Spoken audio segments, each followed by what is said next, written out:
女朋友最穷的那年，我跟她提了分手。后来她功成名就，用尽手段嫁给了我。所有人都说我是她的白月光，是她最宠爱的丈夫。直到后来，她每晚带着不同的男人回家，伤透了我的心，也把我变成了圈子里的笑话。而我不哭不闹，安静地住在书房里，从不打扰她的好事。她气疯了，凶狠地吻着我的唇，低声质问我：看到这些，你不嫉妒吗？她不知道我生病了，在她疯狂报复我的每一天里，我都在默默倒数自己还能活多少天。和柳如烟结婚的第3年，她包养了一个年轻帅气的男大学生，男孩叫季伯达，长得清秀俊逸，是柳如烟喜欢的类型。柳如烟养了他半年多，除了我，他是柳如烟留在身边最久的男人。朋友劝我小心一点，他们都说柳如烟对季伯达好像动了真心。第一次见到季伯达是在我生日那天，我从早上就开始流鼻血，去医院做了检查，医生说我大概只能活到明年春天了。我轻轻点头，没关系，我不怕死，只是有点怕疼。听说有一种很贵的药能让我活得舒服一点，可我银行卡里的钱不够了，只能去柳如烟的公司找他。正好碰见季伯达也在，他刚毕业，在柳如烟身边做秘书。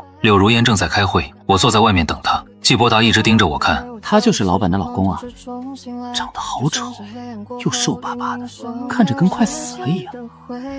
你们都说我长得像他，哪里像了？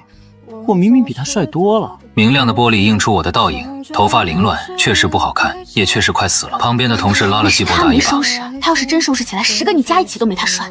还有，你别仗着老板宠你就去挑衅他，你根本不知道老板有多爱他。你要是惹他不高兴，小心老板弄死你。季伯达不服气的撇撇嘴，朝我走来。柳小姐怎么舍得让你等这么久啊？真奇怪。以前我每次来找她，不管她多忙，她都会先来陪我。她说我才是最重要的，我还以为她对别的男人也都这么体贴呢。她勾起嘴角，笑得十分得意。我想了想，柳如烟对季伯达的确是不一样的。她身边的情人很多，那些人都只是她拿来和我赌气的工具。她每晚带着不同的男人回家，一次又一次试探我的反应。可柳如烟从不会跟他们纠缠太久，或许1-2天，或许10天半个月，她总是很快就腻了。唯独季伯达，她把他养在外面，陪他吃饭、逛街、看电影，他们就像一对普通又恩爱的情侣。柳如烟给他钱，也给他爱。我看着季伯达，对他笑了笑。既然你这么重要，柳如烟怎么舍得让你做这种见不得人的小白脸？你最好好劝劝她，让她早点跟我离婚，好嫁给你。季伯达的脸色瞬间变了，恼羞成怒的压低声音骂我：你才是小白脸，你才是那个多余的人！你不就是比我早认识柳小姐几年吗？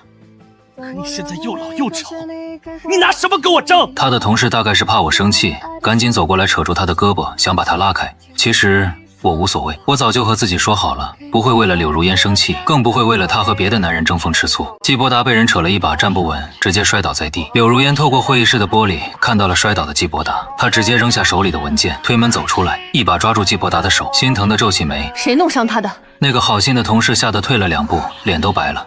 是我弄的，也是他活该。对，是我活该。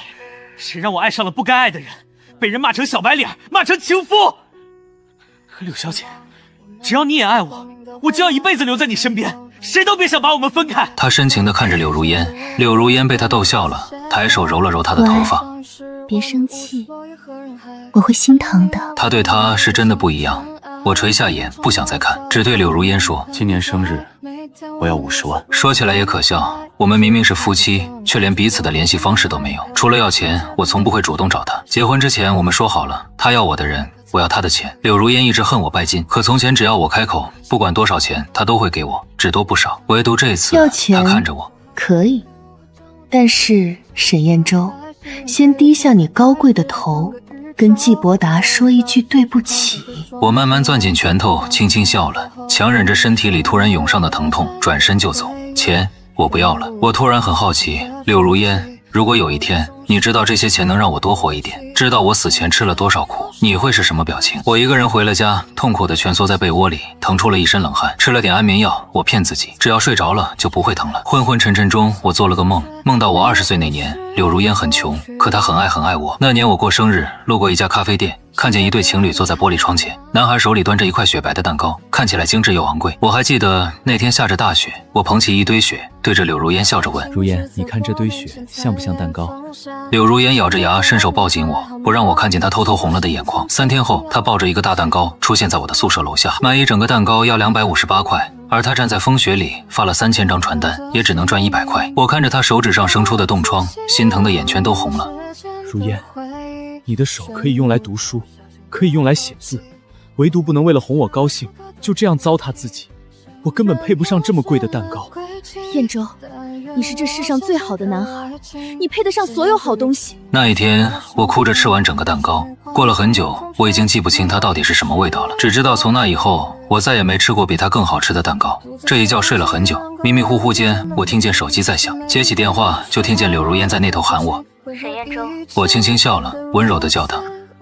如烟，下雪了，我想吃蛋糕。没等她说话，我翻了个身，又沉沉睡了过去，一直睡到半夜。我是被饿醒的。去客厅找吃的时，才发现柳如烟居然回来了。她给季伯达买了一套大房子，他们一起住在那里，已经很久没回来过了。她在落地窗前直勾勾地盯着我，我垂着眼从她身边走过，却被她一把拽住。她皱着眉，怎么瘦了这么多？语气温柔的好像她还很爱我。我愣了一下，用力甩开她的手。柳如烟，你发什么疯？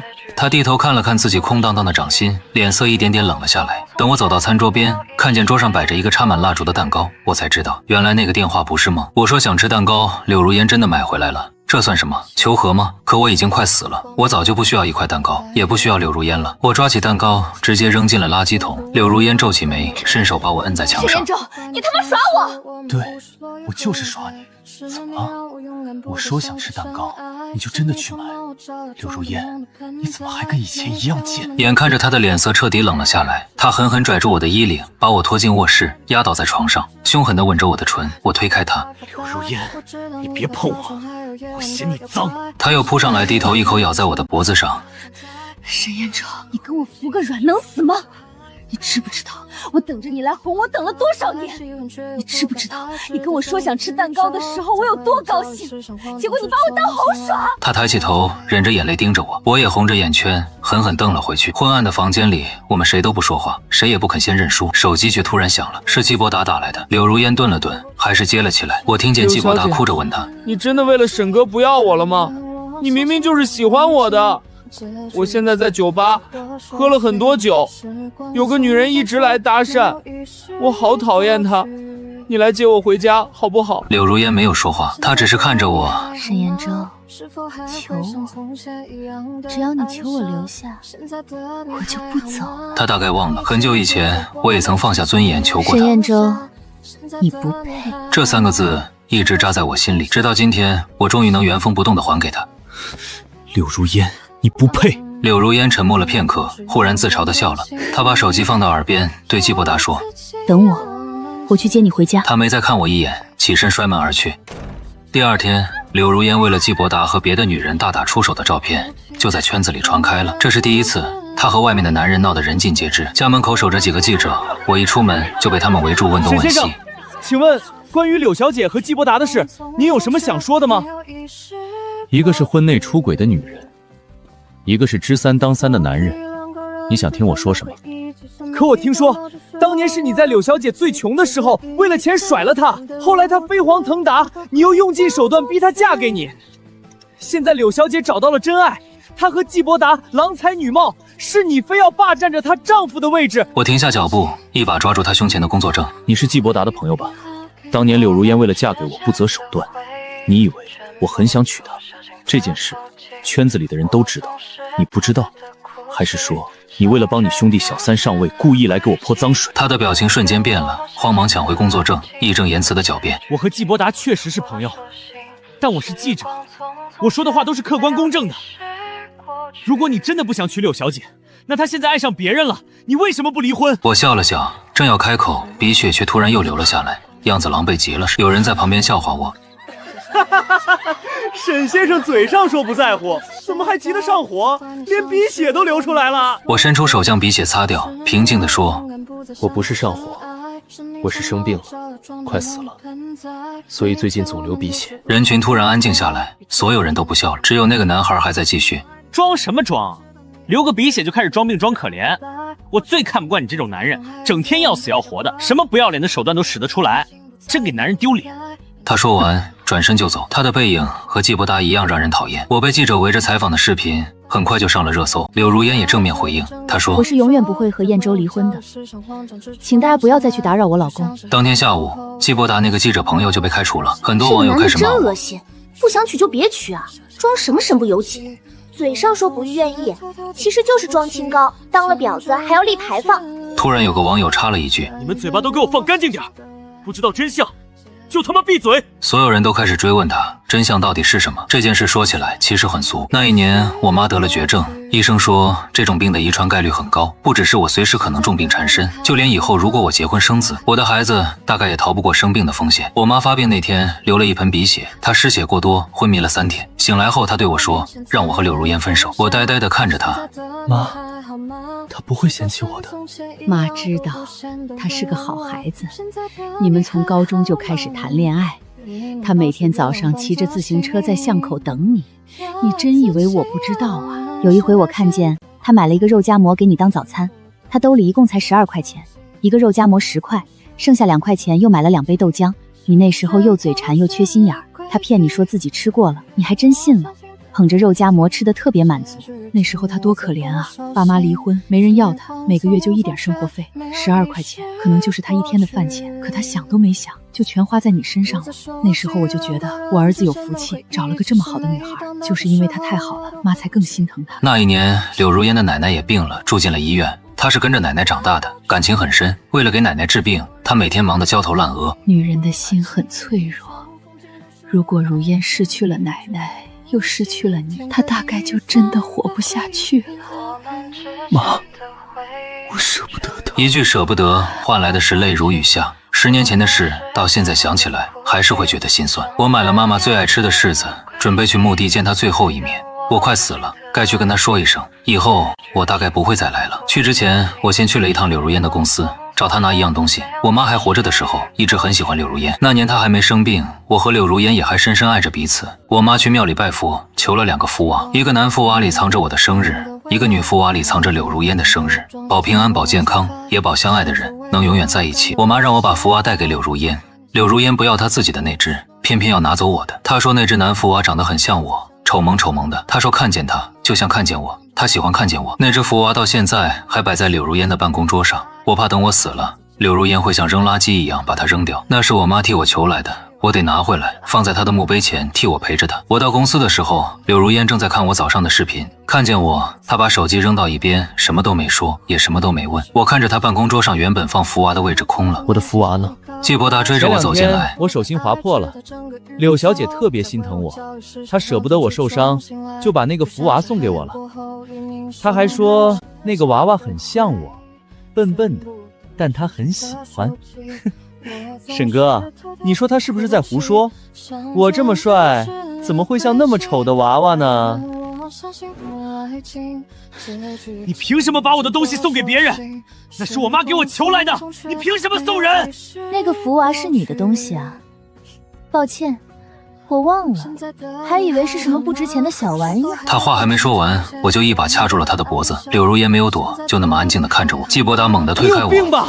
为了一个破娃娃就动手打人！他跑了出去，很快又回来，手里抓着我的福娃。你的东西还给你，这种扔了都没人心疼的便宜货，你以为我稀罕吗？陶瓷做的福娃摔在地上，瞬间粉身碎骨。我看着上面刻着的名字和生日碎成了好几块，就像我的命一样，大概再也拼不好了。那一刻，我突然觉得我可能真的快死了，可我还不想死，我还没见到妈妈，我怕她见不到我，会一直等着我。脑袋里嗡的一声，我抬手就给了季伯达一拳。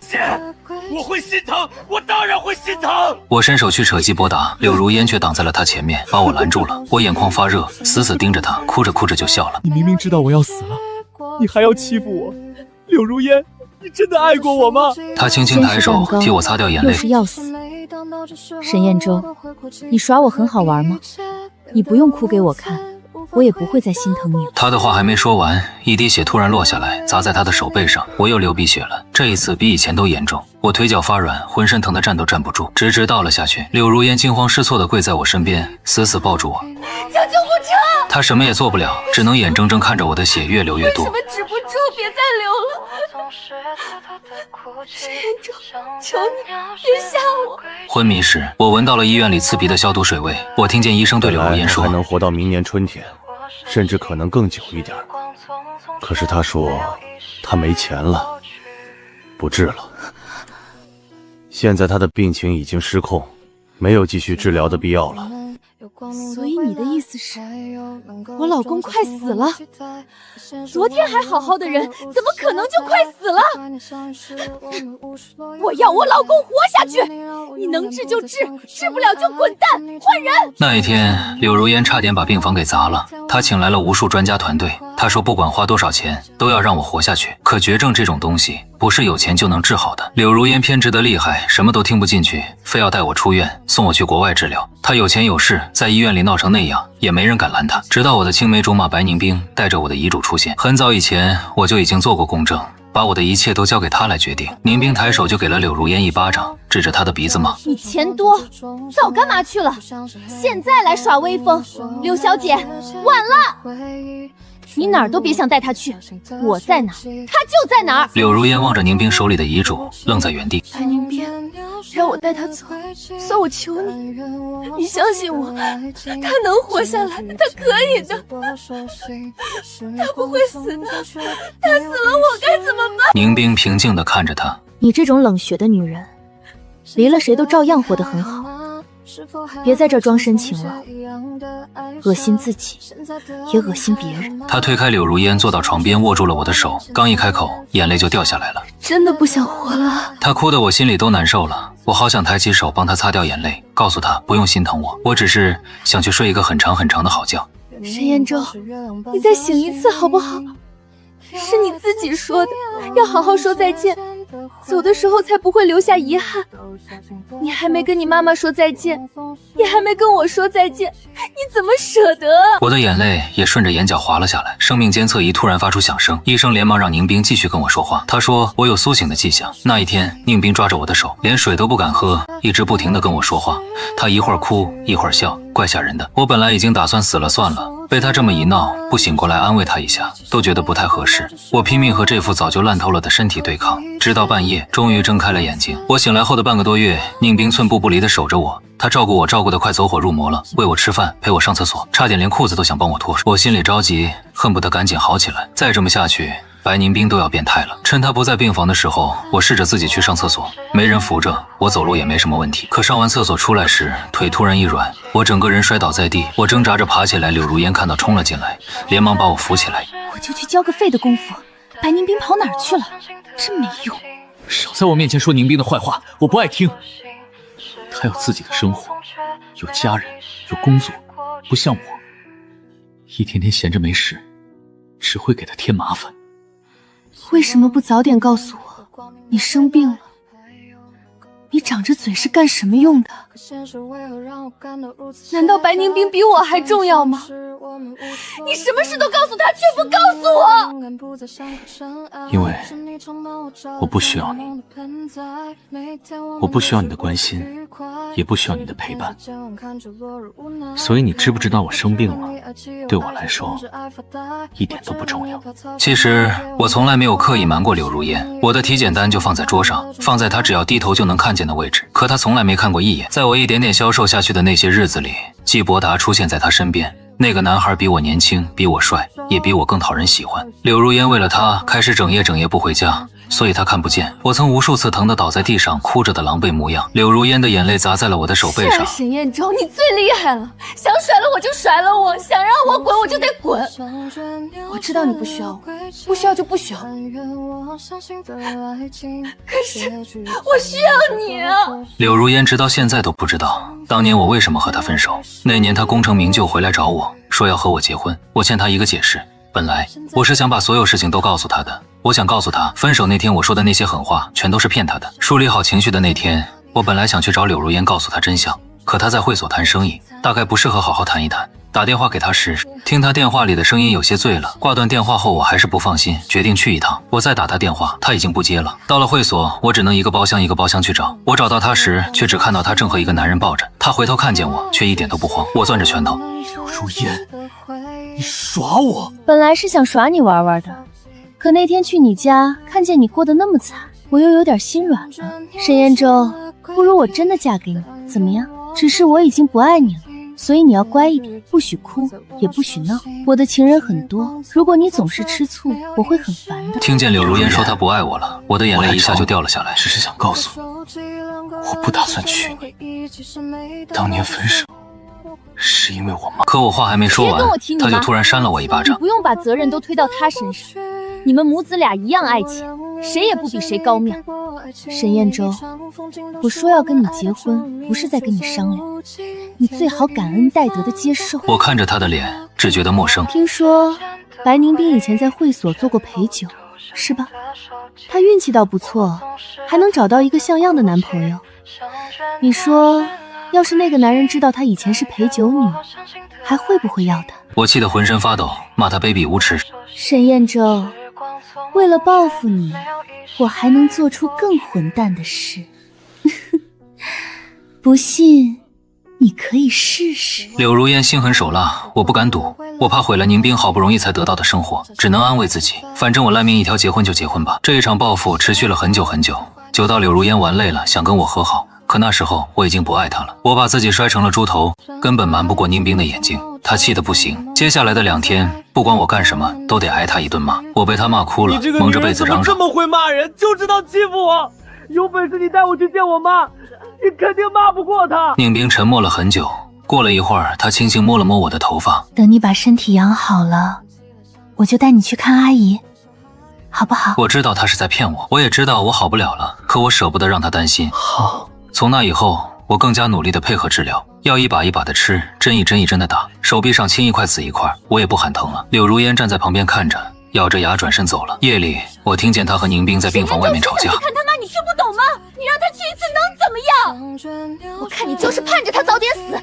你嫌他活太久，耽误你和你那个小白脸亲热了，是不是？我叹了口气，有点恨自己，怎么活着活着就成了一个累赘，让宁冰这么为难。后来我不再闹着要去看我妈了，可我的精神却一点点萎靡下去，我开始越来越嗜睡，清醒的时间也越来越少。我想是时候好好跟宁冰说再见了，也许这就是回光返照。接下来的几天里，我身体越来越疼，精神却反而越来越好。大概是听说我恢复的不错，季伯达终于坐不住了，趁着柳如烟不在，他跑来医院找我。宁冰一见到他就指着他鼻子骂：我们这里见人和狗都不许进，你最好现在就滚，不然我打得你妈都认不出你。可季伯达这次却一反常态，他突然跪在我的床边，哭着求我：沈哥，柳小姐怀了我的孩子，你都快死了，我求你做一次好人，把我孩子的妈妈还给我吧。季伯达哭着来扯我的胳膊，我根本没力气，差点被他从病床上拽下去。宁冰护着我，险些被他推倒，我拼尽全身力气，狠狠踹了季伯达一脚，他摔在地上，回头时正好对上柳如烟恶狠狠的目光。柳如烟咬着牙，恨不得把他生吞了。你要是敢来招惹我老公，我就弄死你！季伯达脸色一变，刚想开口，宁冰已经抓起旁边的枕头，狠狠砸在他们脸上。狗男女都给我滚！柳如烟把季伯达拽走了，他说让我等他回来听他解释，谁要等他，我根本就不在乎。宁冰低头看着我，沈彦舟，没事吧？有没有哪儿不舒服？我捂着胸口，故意装出一副伤心欲绝的样子。心好疼，得出去逛街才能好。他被我气笑了，又觉得我最近状态确实不错，最后还是答应带我出去一趟。我买了一个烤红薯，还特意带上了他的小汽车。他有洁癖，从来不许别人在他车上吃东西，可我仗着自己是个病人，在他车里吃的肆无忌惮，红薯渣掉的到处都是。白宁冰咬着牙，硬是装作没看见。我指挥他把车开到一家高档婚纱店，春天他就要结婚了，可我大概等不到那天了。我想看看他穿婚纱的样子。他没问我为什么要带他来这里，只是红着眼跟我走进了店里。我们是最好的朋友，很多事根本不用说。我给宁冰挑了一件抹胸的缎面婚纱，他进去试穿的时候，我也给自己挑了一套伴郎礼服。换好衣服后，我和他一起拍了一张合照，就好像我真的要送他出嫁一样。我的眼光不错，宁冰穿婚纱特别漂亮。我问他要不要买下来，他白了我一眼。买什么买？这玩意儿贵得要死，多拍2张照片就行了。我笑了笑，把她一个人留在试衣间里臭美，自己悄悄去把钱付了。她是这世上最好的女人，她值得最漂亮的婚纱。我强忍着胸口里钻心的疼，离开婚纱店，打车去了墓园看妈妈。宁冰啊，这一次真的该说再见了。不开玩笑，不许哭。沈彦舟死后，柳如烟总是在想，她签下遗体捐赠协议的时候，到底在想什么？她怎么都没想到，那天她拽着季伯达离开，会成为她最后一次见到沈彦舟。她的遗体也被医院带走了，她连她的一捧骨灰都得不到。沈彦舟实在太狠了，她开始后悔后悔那天没有直接告诉她，她确实怀孕了，可怀的不是季伯达的孩子。有一天晚上，沈延州喝多了，柳如烟正好回家拿文件，沈延州抱着她喊她乖老婆，她那颗早就硬了的心一下就软了。他趁着她醉把她睡了，可他又不想先低头认输，于是事后悄悄离开。前几天查出怀孕的时候，他高兴的当场哭了出来。他给了季伯达一笔钱，想把人打发走。柳如烟一直以为季伯达是个很乖的男孩，他怎么都没想到自己竟然养了一条贪心的毒蛇，趁他不备狠狠反咬了他一口。他想沈延州死的时候应该很恨他吧，可他又忍不住想，当初明明是他先抛弃他的，他凭什么恨他？他在梦里一遍遍问沈延州，你当初为什么要跟我分手？其实你还是爱我的，对吧？后来他的心脏也开始出了问题，医生劝他别太难过，他说没有，他很平静。他甚至开始学着养花了，家里阳台上还摆着沈延州以前养过的多肉。他发现的时候，那些多肉已经全死了。他听说多肉的生命力很顽强，所以他想试试能不能把它们救活。每天晚上回家，他都会蹲在那些多肉前，自言自语地跟他们说话。他曾在一个阳光很好的下午看见过沈延州这样做，那时他就蹲在这里，听见动静后回头，看见他抱着别的男人回了家。柳如烟狠狠甩了自己一巴掌。后来他开始篡改自己的记忆，在他的记忆里，那些沈延州形单影只的画面里都添上了他的身影。他会紧紧抱着他，会轻轻吻着他，会永远陪着他。再后来，他在一次聚会上把一个背着丈夫出轨的女人打得很惨。以前那群狐朋狗友都骂他，你他妈有病吧？你自己不也是3天2头换男人，现在还有脸说别人渣？他当场崩溃了，砸了整个包厢。我明明最爱我老公了。直到有人翻出他和季伯达接吻的照片，他愣住了，然后像逃命一样离开。他想，他一定是被人算计了，他得赶紧回家好好跟老公解释。她可不想让她老公生气，生气多伤身体啊！她匆匆赶回家，刚下电梯就看见门口站着一个男人。那个男人她有点眼熟，正是照片里的那个。她心里猛地生出一阵恐慌，这个男人是不是已经找过她老公了？是不是已经胡说八道，惹她老公伤心了？她一把拽住季伯达，恶狠狠地骂：季伯达，你他妈还来干什么？结果却被季伯达狠狠一推，整个人从楼梯上滚了下去，鲜血瞬间染红了台阶。他的孩子没了，那个属于沈延州的孩子没了。2周后，季伯达进了监狱，柳如烟则被送进了精神病院。他的言行举止和正常人没什么两样，唯一奇怪的是，他总是对着一只碎掉的福气娃娃叫老公。那只娃娃已经破得不成样子了，被胶水沾过，满身都是裂痕，胸前还缺了一块，像是少了一颗心。柳如烟总把它放在床头，盯着他笑。你怎么还不来看我？如烟很想你，你呢？你想我吗？他红着眼睛喃喃自语。我忘了，没有心的人是不会想念的。他终于想起来了，很久以前，他就已经把沈延州的心弄丢了。